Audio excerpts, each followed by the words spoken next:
Trish Stratus and Tiffany Stratton versus Nia Jax and Candice LeRae.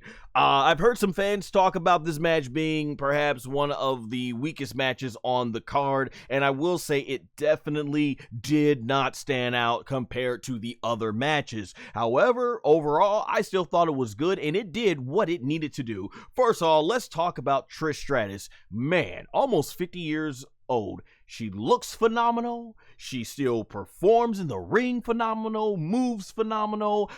Just, man, those are age goals. Trish Stratus is without doubt age goals. And she's in there in the ring teaming up with Tiffany Stratton. I guess they were trying to do like the whole, it's like a mother-daughter type of thing because Tiffany's 25, Trish is almost 50. And I mean, gosh, Trish Stratus still looks so good enough where honestly, side by side, she looks like she could just basically be Tiffany's older sister that's only probably slightly older.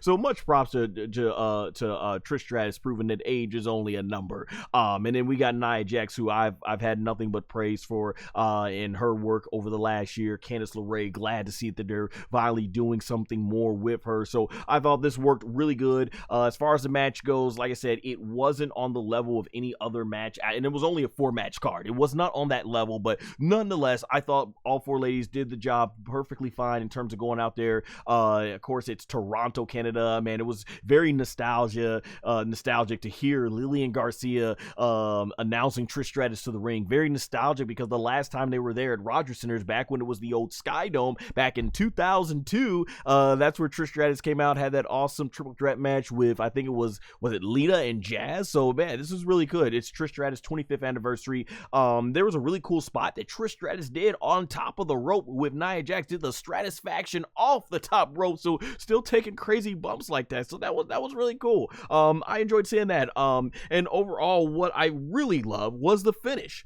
They actually had Tiffany Stratton pin Nia Jax, which you need to make Tiffany Stratton look like a big deal as she's going up against Charlotte Flair. Honestly, like I said, I think in the storyline, Charlotte Flair, she should be the one trying to chase after Tiffany because Tiffany is the woman. She's got the world title. And Charlotte should be wanting to get back. Instead, they're kind of portraying like even though she's the world champion, she's got to get to Charlotte Flair's level. However, like I said, this match did what it needed to do.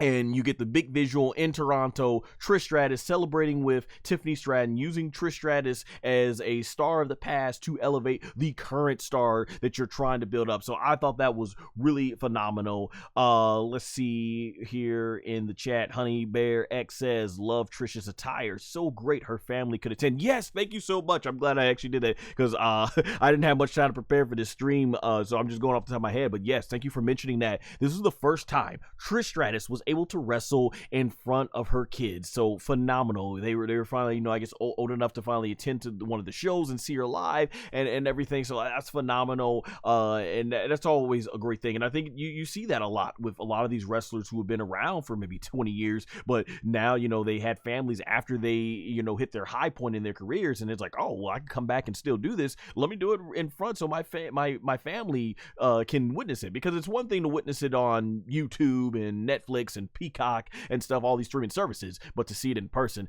phenomenal. It's just, yeah. So I'm really happy for Trish and that. And yeah, let's enjoy whatever many times we can get Trish Stratus. She's not going to be full time anymore, so whatever we can still get a Trish in the ring, phenomenal. So I thought that was really, really good.